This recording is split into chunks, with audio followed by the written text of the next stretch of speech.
Good morning. So, I anticipate the class today to be a little bit lively, as last week we were left in the middle, and mainly about da'at.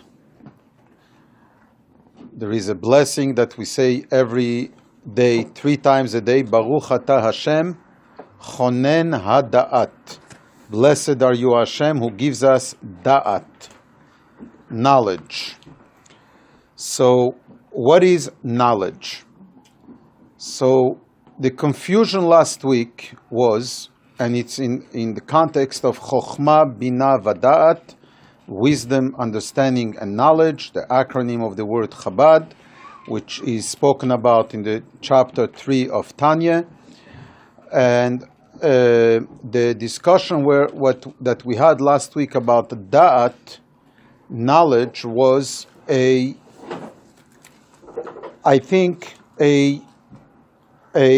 confusion about da'at. Chokhmah and Bina, we know, we understand. Wisdom, understanding, the concept, the elaboration on it, the learning, the making sense of the concept, that we're okay with. That is connecting with that concept and connecting with that knowledge, with that understanding, with that subject. So what does connecting mean? And that's where we had the confusion last week, where some people took it as connecting means applying it into action. Applying it into action is the connectivity. However, it's wrong. Action is not in the intellectual part of our makeup of our body.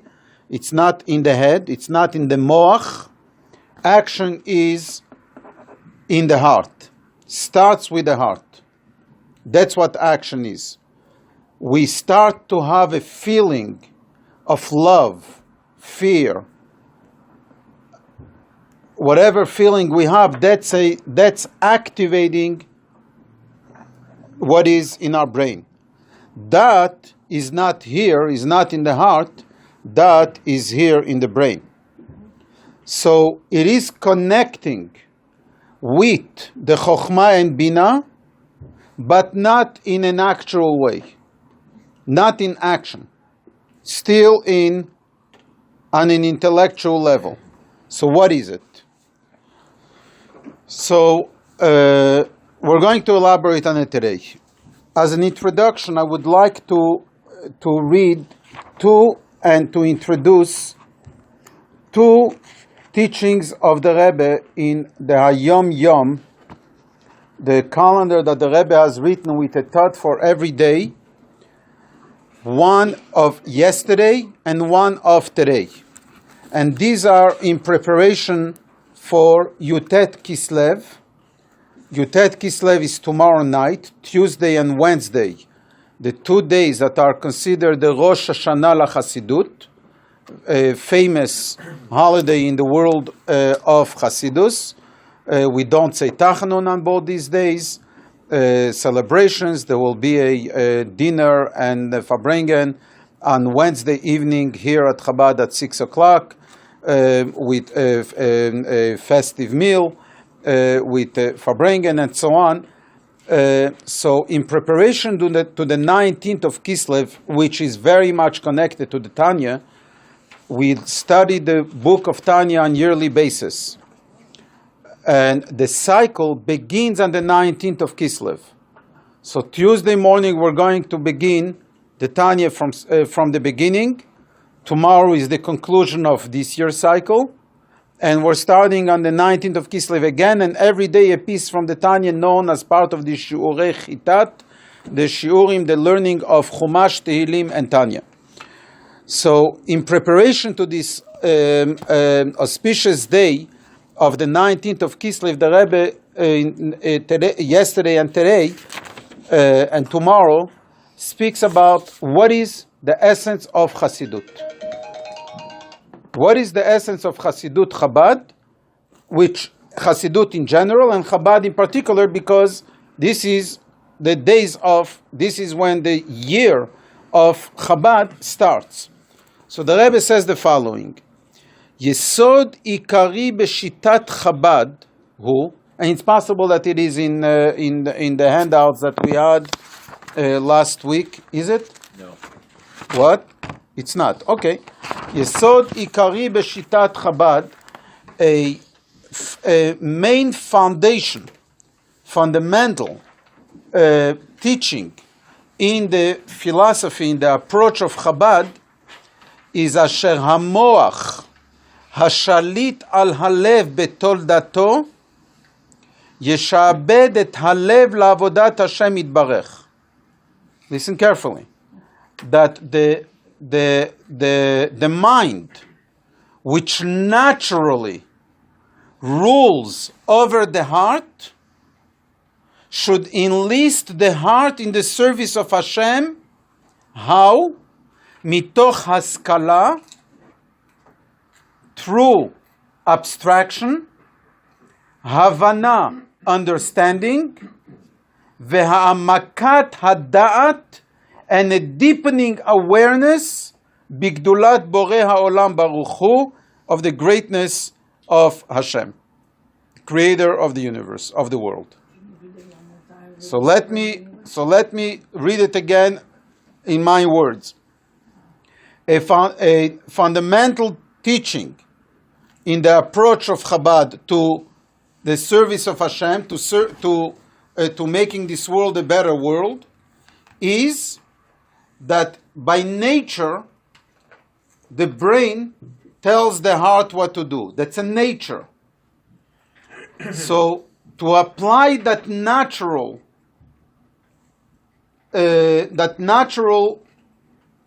talent that Hashem has given us, power that Hashem has given us in nature, that the brain should tell the heart, should be sholet al halev. It's an expression of the Zohar, moach shadit al halev, that the brain governs, controls, guides the heart, should serve the heart of the person. How?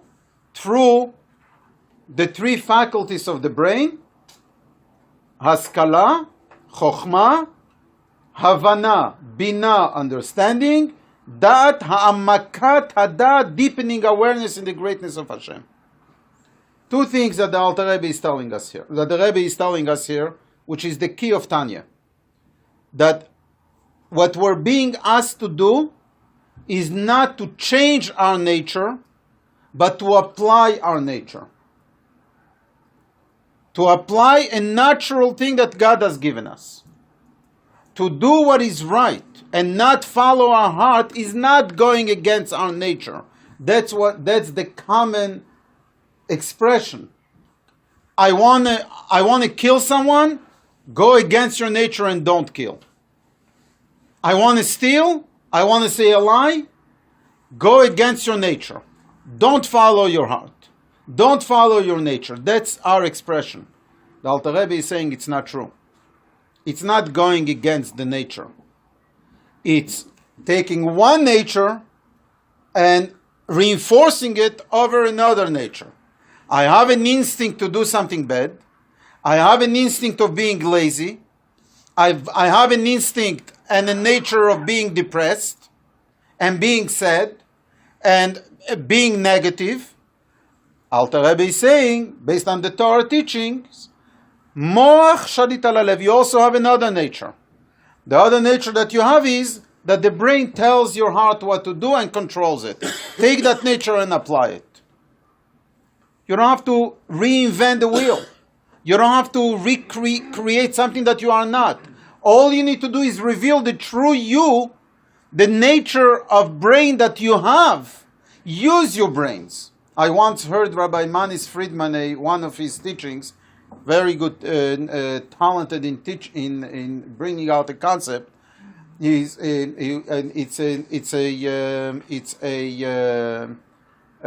lecture that he has about how to deal with teenagers, something called adolescence or something. And he's saying a parent tells his or her teenage boy or girl, "You idiot! Don't you know better?" He's saying, well, his mother for sure wouldn't like that because she never says it. Why are you picking on the one teenager that is here? So Rabbi Friedman says, the minute you said, "You idiot," you already gave the answer. "You idiot, you don't know any better?" No, I don't. I'm an idiot. Obviously, I don't. You just put the facts on the table. You just decided I'm an idiot. I don't. Rabbi Friedman says the way you need to approach the child is, you are not an idiot. You are wise. So apply the moach to overcome the heart.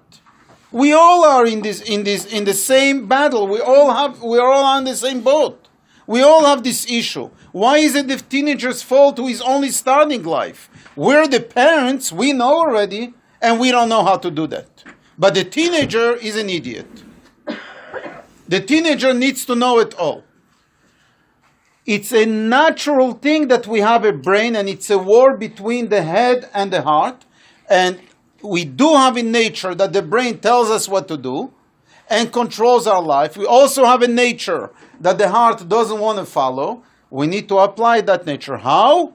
Through chokhmah, binah, and dat, hamakat dat. In the context of today, what we're emphasizing today is the deepening awareness. Let's go on. Then, in today's Hayom Yom for the 17th of Kislev, which is today, the Rebbe says, Chasidut Chabad potachat sha'arei hechalei chokhmah uvina. Chasidut Chabad opens the gates of the halls of chokhmah and bina, wisdom and understanding. Leida ulehakir et mi she'amar v'haya ha'olam be'asaga sichlit, to enabling one to know and recognize with intellectual grasp the one who spoke and the world came into being, Hashem. As a result, me'oreret רגשי הלב להתפעל באותה מידה שבלב המחויבת מהשכלה זו. It arouses corresponding feelings in the heart that spring from the particular godly concept that one has understood. Meaning, based on my understanding, this arouses a certain feeling. Kol echad ve'echad lefum shi'ura delay. Moreover, it guides every individual according to his/her own level, along the path by which he can draw near to holiness, enabling one to serve Hashem with one's mind and heart. Very interesting point. Kol echad ve'echad lefum shi'ura delay. In other words, none of us here in this room could be the same Chabad Chassid. Impossible. We are all Chabad, but no one is like the other. Not on the level of Chokhmah, not on the level of Bina, not on the level of Dat, especially not on the level of Dat. No one could understand the same thing. We all understand different things. Everyone takes it according to their life, according to their experience, according to their whatever it is. But when it comes to that, even more so, everyone has a different life, different challenges, different world in how to connect with a concept. And as a result, no one is meant to be like someone else. Everyone, according to their own level, needs to take it and to start applying it in real life. That's what Chabad is. Now, this is the Hayom Yom, the teaching. Now, let's go back to the issue of that. So before we'll give out papers and read, which again last week the sentiment was that we should go on it again and elaborate on it. So that is the following. That is connecting with the concept. So an example given to it is one could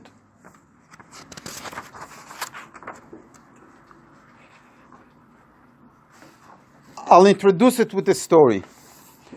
Famous Hasidic story. There was a Chassid of the Tzemach Tzedek and the Rebbe Maharash of the third and fourth Lubavitch Rebbe gave the following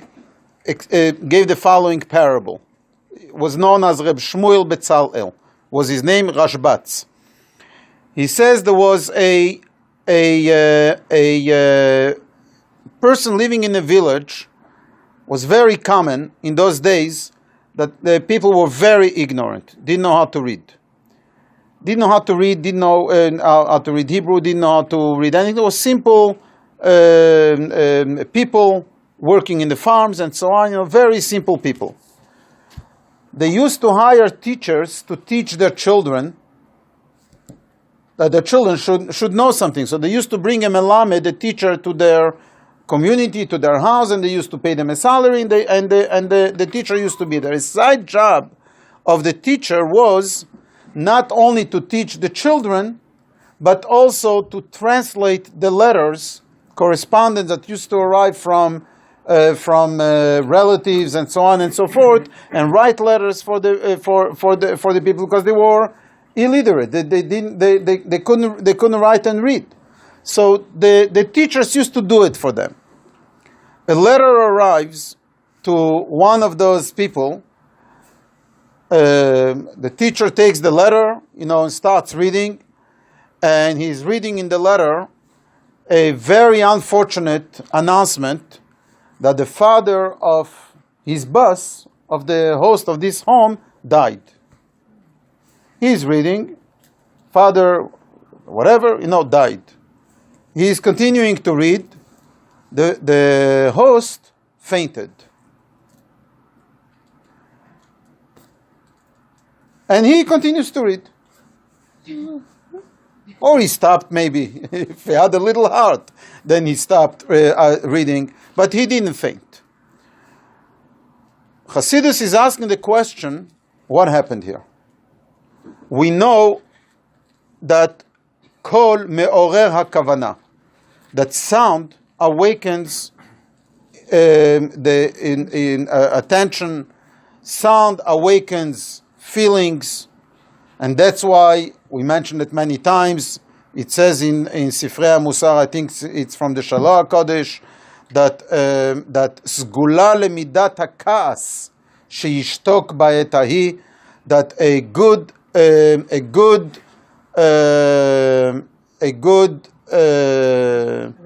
remedy for anger is to be quiet, unlike psychology that is saying if you're angry, let it out.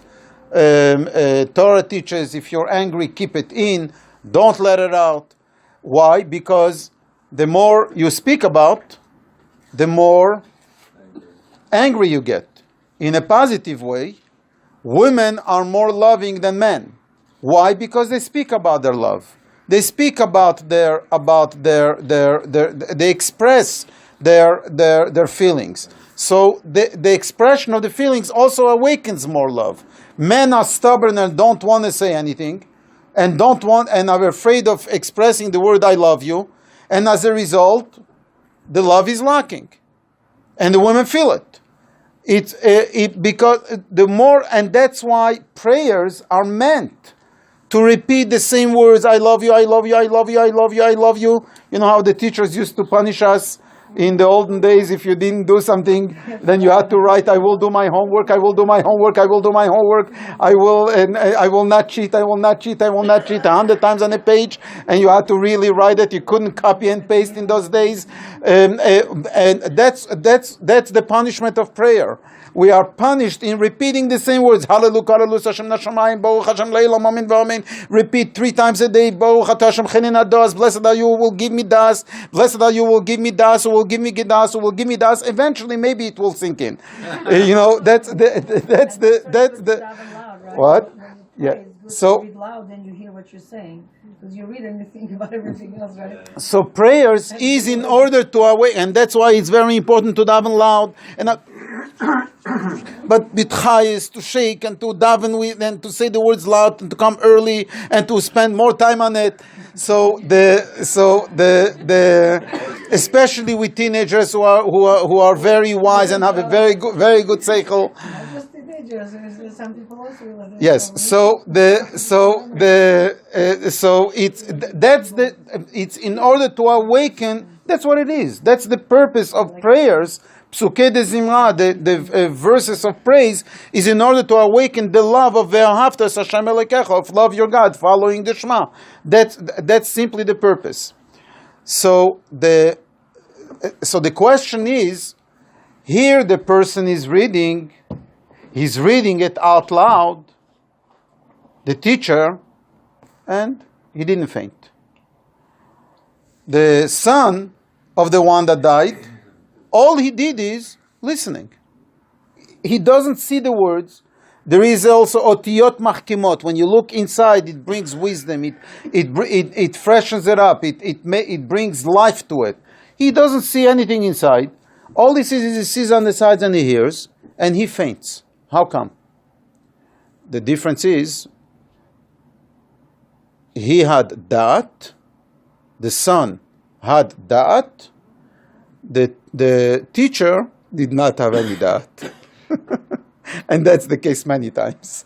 In teachers who don't have da'at, who don't connect, not only, exactly, missing something, missing a connection to the concept. It's only on the surface. It's not his father. Sie sein Tate. By the teacher, it was his father. By the son, it was his father. By the teacher, it wasn't his father. So he died. He didn't connect with it. That is connectivity. Connecting with a concept. How does one connect? So, connecting with a concept, some have it easy, by some it's very natural, and by some, very difficult. Everyone in this room likes to believe, oh, I connected. Even before we learned, even before we know what the rabbi is going to speak about, we already know that he is not good. That the speech is not going to be good. We already judged. We already know everything. We already have connected. I already know it. I already know what Judaism is. I already know what Torah is. I already have it. And then we're complaining, how come it doesn't change my life? How come it doesn't have an impact on me? The reason is because 99% of human beings are lacking that, are lacking connectivity. We think we connect. We think we got it. That's it. I know what to do. I understood the concept. And if you repeat the same thing again, it's boring. Again, husband and wife. The wife likes to repeat everything. And the husband, I heard, I already know. So how come you don't do it? Disconnectivity. What? Disconnection. So what's the test? How one knows that he But since my got it or didn't? So since my wife is here, I have to ask you, please. I know I'm not connecting, but you're saying it a second time will not help. Will not connect you more. Will not connect me more. That's the argument, but not I already know. I don't know and I will not know. Yeah. Okay, then, okay. So and that's our. So how do we connect? And we think we are connected. How do we know if we are? Because if we always assume that we're not connected, then there's no light at the end of the tunnel, right? So. Very good. That's a very good point. But meanwhile, for the next 3 years, assume that you're not connected. In 3 years, come to me for next session, for next evaluation. But for next 3 years, you're not connected. Work on it. There's a very famous story. I believe it's called the Achilles paradox, and they discuss the subject of connecting with the principle. If I may just quickly tell it. It came at the time of the ancient Greek when they tried to contemplate the concept of infinity. What does infinity mean? So they try to explain that if you shoot an arrow, let's say from here to there, so for that arrow to get to you, it must go halfway. And before it can go halfway, it must go a quarter way. Before it can go a quarter, it must go an eighth of the way, and so on and so on and so on. Therefore, the arrow will be so busy subdividing the distance, it will never get to you. So Achilles said, let's try this, step in front, and let's prove it. But Matician refused to step in front. So obviously the connection with the principle, on the one hand, was pure mathematical principle, but when you have to stand in front of the arrow, then you connect with it. With the principle very well, you understand that infinity is really a principle that you can get from here to there while dividing everything. Very true. And this could be applied on a practical level in many ways. So I agree with that. The other side of the coin, continuing on your comment, is every time you connect, you connected. You would know. You connected. It might not be the best connection, but you connected. It might not be the ultimate where you need to be, and it's not where you need to be tomorrow, but for today you connected. You have to start somewhere. And that's what Hasidus is teaching us, that how to connect and how to get to that point of connecting with that concept. So let me explain it to you on an intellectual level what that means. And we've said it in the last few classes. I'll elaborate on it a little bit. That does not mean learning and trying to understand the concept, the subject, the issue at hand. That's not that. That's Bina. So taking a book and learning it is not connecting. Coming to a class and learning and asking questions and making sense and analyzing it in our mind, does that mean this? Does that mean this? Is that what you're saying? Is that what the book is saying? Reading it, learning it, that's not connectivity. Praying is not that. The praying, you would, on the one hand, what does tefillah mean? The word tefillah is from the word Naphtali. We just learned last week, a week ago, we learned about the name Naphtali. What does the word Naphtali mean? Naftule Elokim Niftalti. I got connected, intertwined with Hashem. That's the name Naphtali. That's tefillah. Tefillah means chibur, connecting with Hashem. So, on the one hand, tefillah is connecting with Hashem, connecting with myself, connecting with my source, coming coming home. At the same time, it's not that, not at all. Why? Because what I'm doing during tefillah is I have tools, exterior tools, that are helping me, hopefully, connect with what the words of the prayers are. Not easy, very hard to say the prayers. And when we say Baruch Atah Hashem Elokeinu Melech Haolam, to think about those words and and not to just to say it as a habit, but to actually pay attention to it. to the words, and so on with every word that we say during prayer. Not an easy task, but it's still not connecting. Why?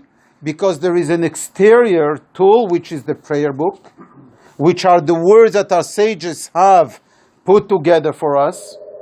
The Anshe Knesset Agdola. Is someone getting the door?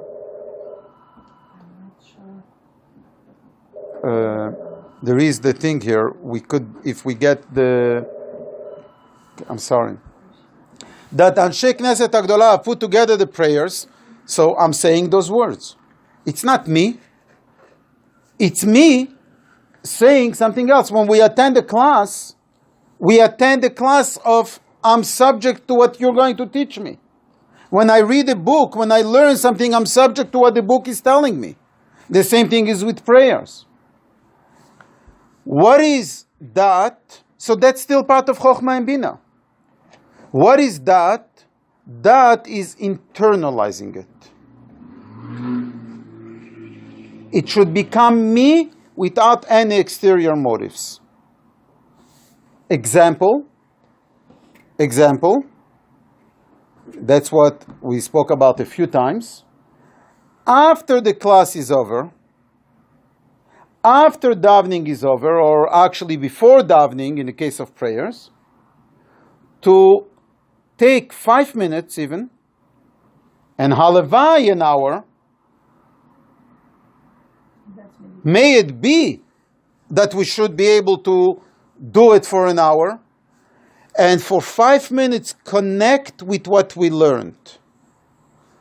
And again, connecting with what we learned does not mean thinking about it, so how does it apply in my life?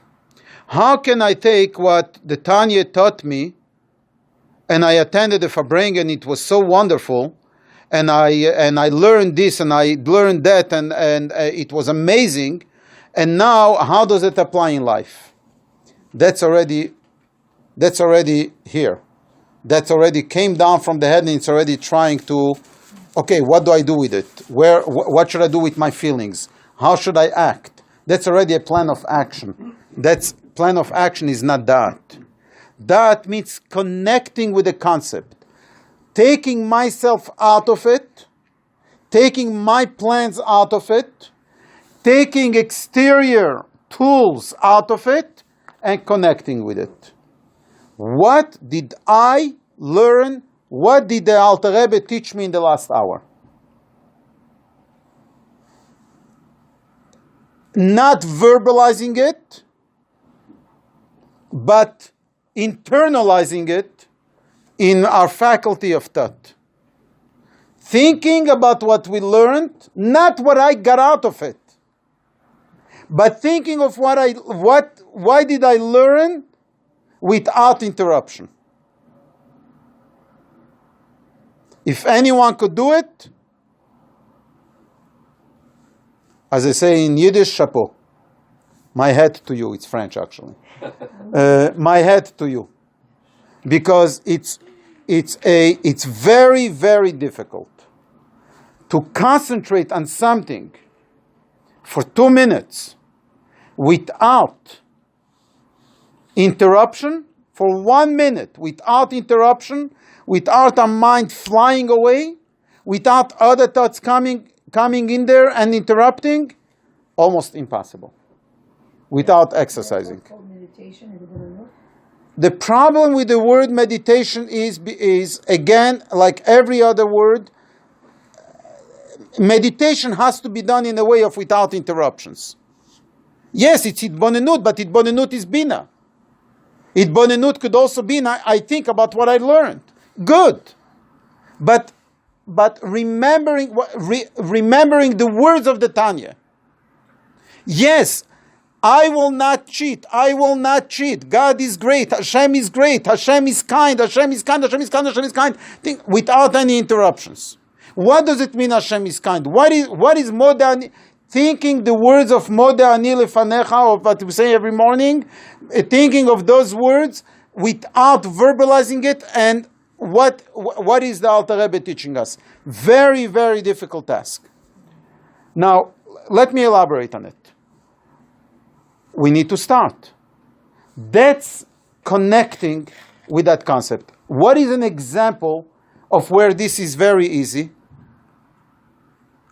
You know where it's very easy? Where we don't need to work hard on connecting with it, and on the contrary, it comes back at me. Even when I want to think about something else, it comes back at me, it haunts me all the time about that thought. Something that you really love, something that you are really have a habit to do it, something that you're really connected with, something that you really care about. In a negative way, the farmer who lost his father can't get his mind away from it. It's something that is internal, so one doesn't need to work on it. It's there. Unfortunately, the way Hashem has made the world is that Torah and godliness and goodness and real love and real care is external to us on the surface. It's there, but that the moach, that the brain should govern the heart, is strange to an ordinary person, unfortunately, not easy. So we have to work hard on connecting, on making it happen. Once we connect, Sheikhayanu, then it's wow. Let me give you an extreme example that Hasidim bring about. I don't remember who it is. Maybe it was the Rashbats. I don't know. No, I don't think so. There is a story about a Chassid, was a simpleton, was a very simple person. And he worked hard, exercised, like we exercise with our body and our, everything that, and our exercise helps. He exercised his mind. And he started with 1 minute, working 1 minute without interruptions. From 1 minute to 2 minutes, from 2 minutes to 3 minutes, closing the eyes, closing the room, not allowing anything, shutting off the phone, disconnecting from everything slowly but surely. He reached a level, very hard to believe, but it's real. He reached a level that he was sitting on a chair with his eyes open. His mind in Hasidus that he has learned, in Torah that he has learned, meditating, contemplating, connecting with it. Children were running in front of him and making faces and jokes and so on, and he didn't see them. He was in a different world. When you'll reach there in 3 years, not you'll come and talk to me, I'll come and talk to you. This was a prerequisite for the Queen's Guards. Just stand there, right? The first thing that I learned is anything is possible. You pray to God, and God can make it in a second. It's not the time. It's Well, the technique. But the issue that I No. 1 second. Let me comment on that. That's our problem. We want God to make it happen without work, without us work. Of course, It's it will. everything is possible. Hashem will help those who help themselves, and we need to start not with that eyes open and being able to concentrate without interruptions. We need, and the truth is, every one of us has that. Many times, we are so much into something, our mind into something, and we don't hear what's happening around us. Doesn't it happen to every one of us? Of course. By some of us more often than others, right? And the reason is because we don't care about the other person. There is a negativity there. So hold on. So so we need to start with one step at a time, and we will get there. Slowly but surely. And even Kol Chad V'Chad Lefum Shiur Adilei, the Rebbe says in today's Hayom Yom, everyone according to their measurement, according to their level. One more, one less, 1 day more, 1 day less, but we will get there if we do it right. Yes. The concept of understanding it and making this first connection to know, okay, now I'm in a stage of awareness, because this is the dot, or I mean that stage, I think is the first difficult, because if you've done it once and you know that you've done it, then to reapply or to rebuild on it, to get back to it, it may be really difficult, but you've done it once. I think the first time to realize that happened, those are the tools that I would look for, to be like, oh, how do I know that I'm there, in order to get there again. Okay, but don't. I advise not to focus on being there. Doesn't matter where you'll be. Just focus on doing it. Just trying. Just do it. Take 5 minutes a day, and first, before taking 5 minutes a day, you need to learn. One cannot get to that without Chokhmah and Bina. It's not possible.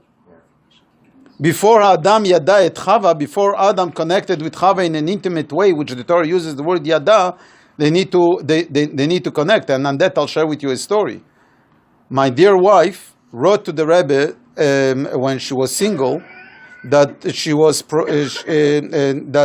a proposal came for a shidduch by the name Menachem Mendel Matusof.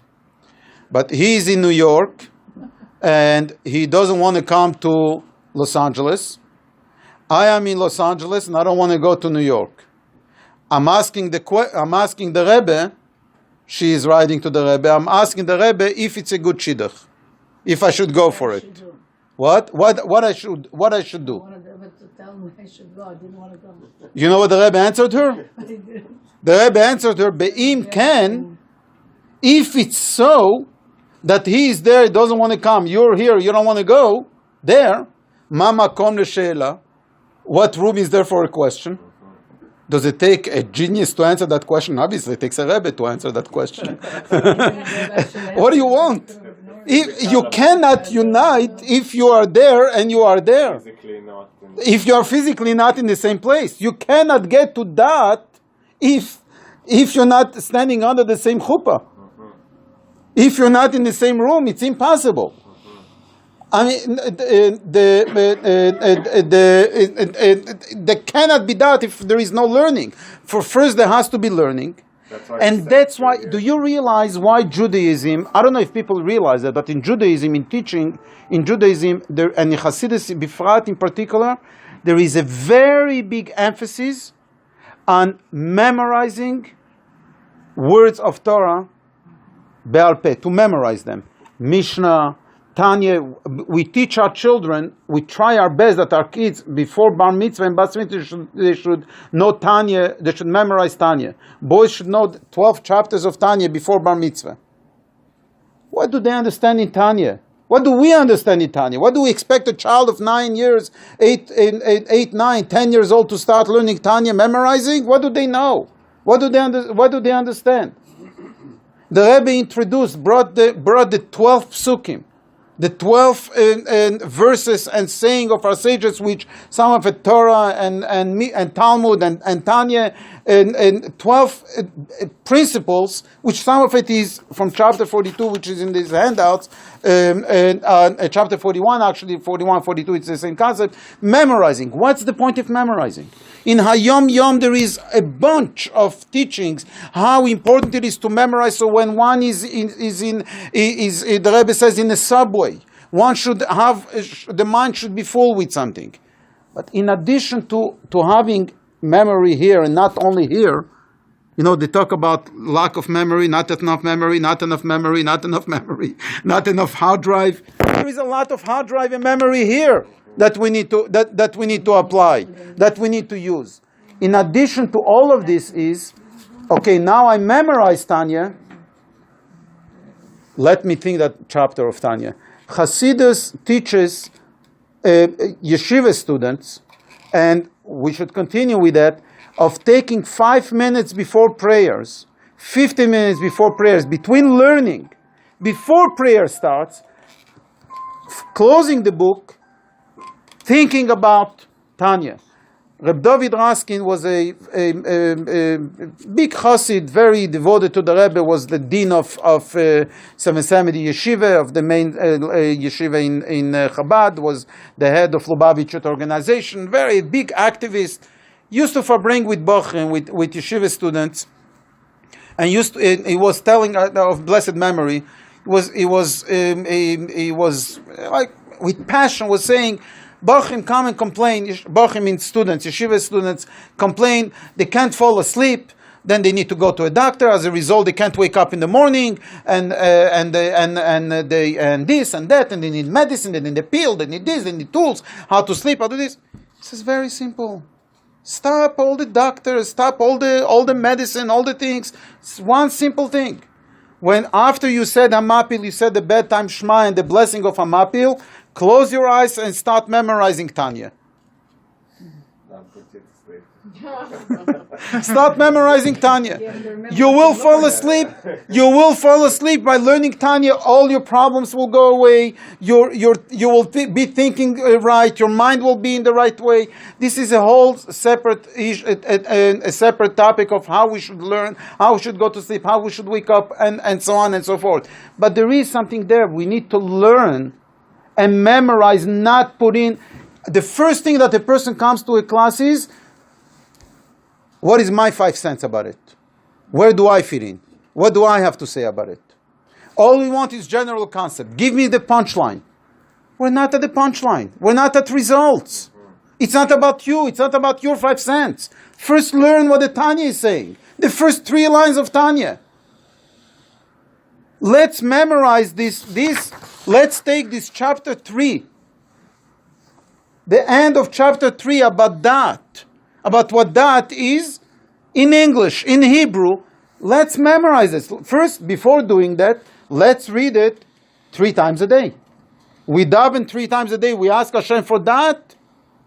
Let's act on it 3 times a day and do something about it. What am I asking God? So let me read it 3 times a day from the paper. Then let me. Now after a week doing it 3 times a day. How many times is it? 7 times 3? 21 times? Something will be there. Then let's try to do it in my own mind. Not what I want. What is the Alter Rebbe telling me what he does? I won't know it well. I'll do twice here and once in my mind. This will take me 2 minutes. In my mind will take me 15 seconds. Because I can't more than 15 seconds. But from the 15th, eventually, once I'll memorize that, it will take me a little longer. That's starting to exercise our dat. That's starting to internalizing it. Only then could we start talking about the application, the app. How do I apply it? Yes. In that story, you said that they should memorize Tanya after saying Bochum Apil. So do they take out Tanya and start memorizing it at that point? No. They remember what they No. They remember what they learned. You memorize it. Oh, I see. So from what you memorize, From you memorize. you start thinking about it. Okay. Tanya, but without saying it. Whatever you remember, Tanya, you're memorizing in your mind. It's internalizing it. I came once. I was late. I was punished to be disciplined. It's called in modern English. Punished is not a nice word. As a yeshiva student, I was I don't know for what. I don't remember. Repinyakov, one of our mentors, one of the older Hasidim today, Hashem should give him a good long life, disciplined me in yeshiva, memorize chapter 14 of Tanya. A week, 2 weeks, whatever he gave me, learn it, go memorize it, I'll test you in 2 weeks. Yudaled, he said. Yudaled. Yudaled means 14. I come a week or 2, whatever it is, the deadline he gave me. I come to him, yes, I memorized, started. Yud Aleph. I started telling him chapter 11. It's Yud Aleph, chapter 11. I'm starting to remember. He's either he had a Tanya or he knew it, whatever. He tells me, I asked you Yud Aleph. I said I heard Yud Aleph. Yud Aleph, you know, Yeah, sounds sounds the same. I heard Yud Aleph is 11. So he looks at me like with a smile, like why? Yud is 2 pages or 2.5 pages. Yud Aleph is a page and a little. So Yud Aleph is shorter. So it's a little shorter. So he looks at me like, okay, you played a trick on me. So I told him, now test me on Yud Aleph. I'm coming back in a few weeks with Yud Aleph. I didn't mean to cut any corners. It's not, I offered. So he tells me, no, it's okay. I said, no, I'll come back with Yud Aleph. And I did it. I came back a few weeks later. I came back with, I memorized Yud Aleph. I was a good boy. At least I like to believe that I was a good boy. So I'm taking notes. what? Yeah. So, Specifically Yudalet. what? Why did you request specifically? Was there something in Yudalet? I have to. I'll go back to it. I don't have it here. Yud is long, Yud Gimel is long. No. Very long. No, but no, it wasn't so long. But probably had to do with something. With if I look at it, I'll probably remember what I did wrong, what he wanted from my life. But the memorizing is is a big highlight in Chabad doctrine, Chabad philosophy, and Chabad approach, and so I on. remember in Israel, in Yes. Batei Sefer, Mm-hmm. when we were learning to memorize it. Mm-hmm. We learned, So, yeah, what else? we were memorizing songs, everything. Today you're being taught how to use calculators here. I mean, I'm not good in math, so I'm not a good example. I never knew how to that 1 + 1 is 2. What? Yeah, I know. So anyway, we did not go over it. We have 2 choices, but basically what I did today is what I prepared this morning. Excerpt end of chapter 3 and chapter 42. Some parts of chapter 42 which elaborates on that. I highlighted in blue.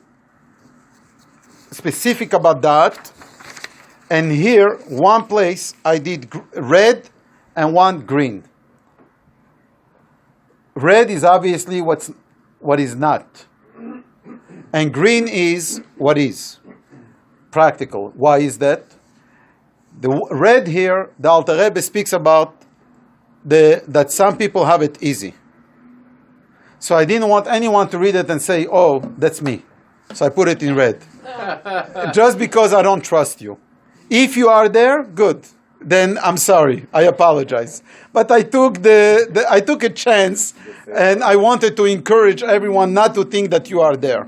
Second one, the Alter Rebbe says, there is a soul that is of lowly nature and origin, coming from the lower gradations of the 10 Sfirot of Asiyah, which cannot discover godliness by contemplation except with difficulty and forcefulness. And that's us. At least that's me. So that's why I did it in green. So for our friend from Montana, we'll give you the 2 handouts for you to take since you won't be here next week. So you for sure should take the 2. If you want, we could give you 2 copies, one for your wife and one for you, so you could go over it together. And for the rest of us, your choice if you want to take one to read home, if you don't mind to give him. Yeah. Or we leave it for next class and we go over it. Because I won't have. Yeah, I think it'll be safer because then you have Next class is Thank you.